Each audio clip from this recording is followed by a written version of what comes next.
Alhamdulillah, Allahumma sholli ala Muhammad, amma ba'd.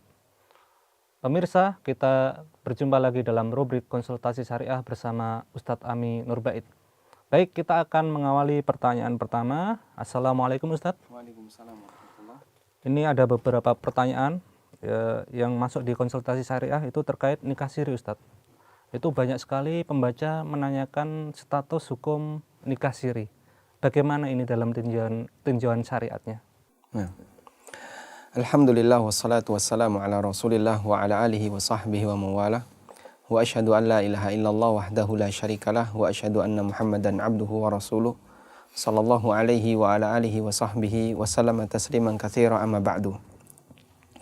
Istilah nikah siri di tempat kita ada beberapa pemahaman ya. Kita akan urutkan beberapa pemahaman tentang nikah siri ini dan berikut kita akan sebutkan kaitan hukumnya. Yang pertama, nikah siri dipahami sebagai nikah tanpa wali dan tidak ada saksi, sehingga dia dilakukan secara rahasia, tidak ada wali yang sah dari pihak wanita. Dan ini yang sempat semarak kemarin, ada kasus orang yang kemudian melelang sebagian wanita, dan sebenarnya ini mirip dengan trafficking ya, jual beli manusia. Nikah semacam ini hukumnya batal ya. Nikah semacam ini hukumnya batal karena Nabi SAW pernah menyatakan dalam hadis yang diriwayatkan oleh Imam Ahmad, beliau mengatakan la nikaha illa biwaliyin. Tidak ada nikah kecuali melalui wali yang sah. Kemudian dalam hadis yang lain yang juga diriwayatkan oleh Imam Ahmad, Rasulullah SAW bersabda, ayyuma imra'atin nakahat bighairi idzni waliha fanikahuha batil fanikahuha batil fanikahuha batil.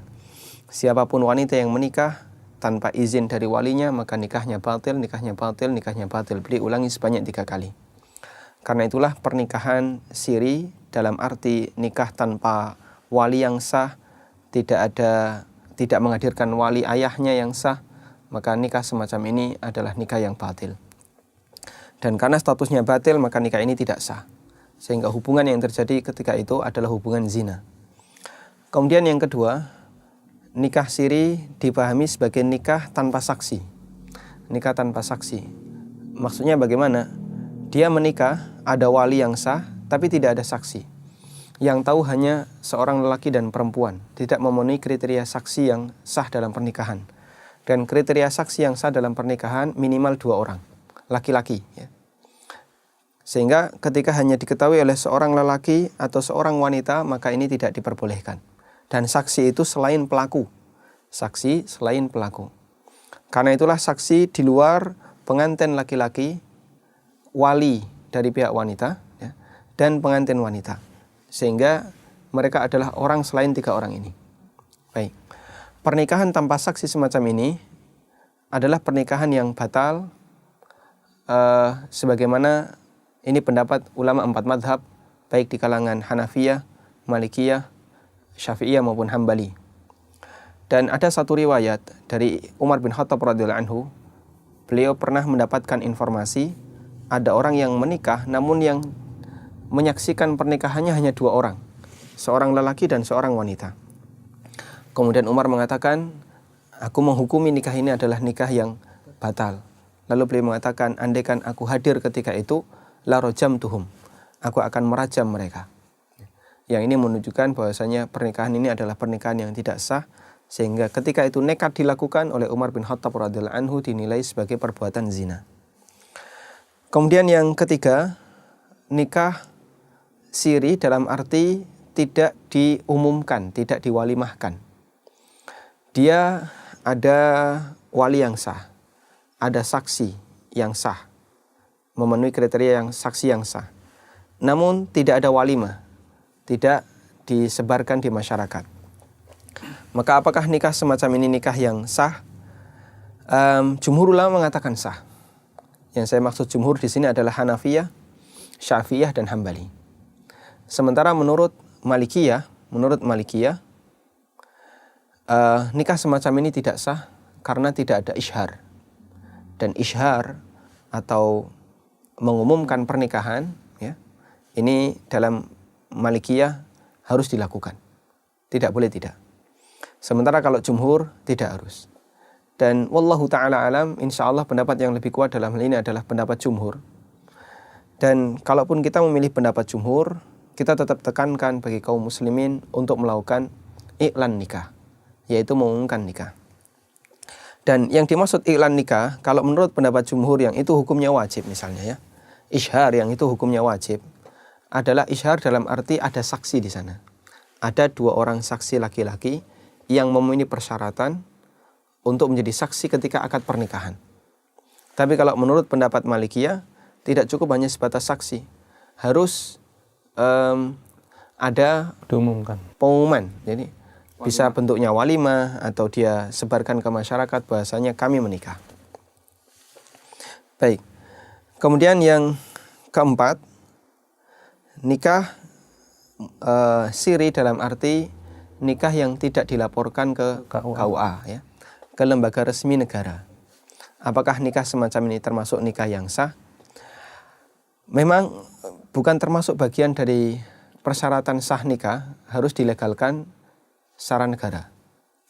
Karena negara dalam hal ini sifatnya hanya untuk kepentingan administratif dan dalam rangka merapikan atau membuat kondisi masyarakat agar lebih rapi dalam masalah akad nikah semacam ini. Karena itulah bukan syarat dalam akad nikah harus disaksikan oleh negara, sehingga tidak harus ada KUA di sana. Memang betul demikian. Ya, cuman kita tetap menekankan dalam pernikahan sebisa mungkin di sana dicatat di KUA. Apa susahnya orang ketika menikah harus menghindari KUA, untuk mendatangi KUA, dan apa susahnya untuk menghadirkan lembaga resmi dari negara. Biasanya kalau nggak dicatatkan di KUA itu nanti di belakang hari itu ada tersangkut masalah. Terlebih lagi akan ada banyak madharat ya yang akan dialami oleh salah satu di antara kedua belah pihak atau termasuk keturunannya ketika dia tidak punya catatan sipil, tidak punya catatan di KUA. Baik, karena itulah tetap kita tekankan sebisa mungkin kaum muslimin ketika menikah maka menikahlah yang legal ya. Menikahlah yang legal. Pernikahan itu sesuatu yang tidak tabu, sesuatu yang resmi, sesuatu yang baik. Karena itu silahkan diumumkan dan legalkan secara negara.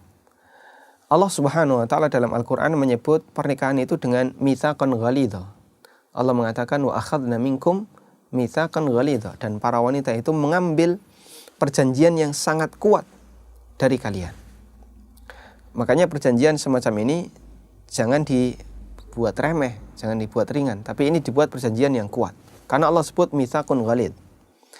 Karena itulah untuk semakin memperkuat perjanjian tadi, kita laporkan ke KUA ya.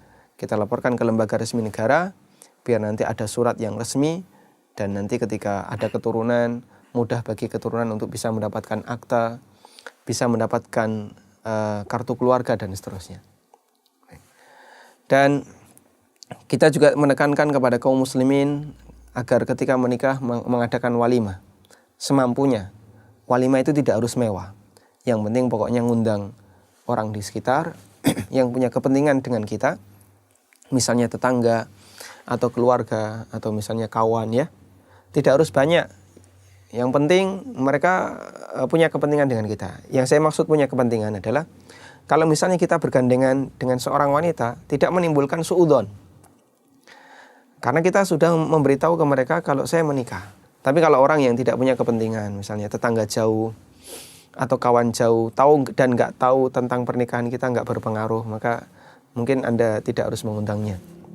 Ini mungkin solusi yang bisa diberikan bagi mereka yang mungkin menghadapi kesulitan dalam masalah dana walimah ya, dana walimah. Karena Nabi SAW pernah memerintahkan Abdurrahman bin Auf radhiyallahu an ketika beliau ditanya oleh Nabi SAW, saya baru saja menikahi seorang wanita Ansar binawatin min dhahab, dengan satu nawat berupa emas ya, atau sebiji emas sebagai mahar.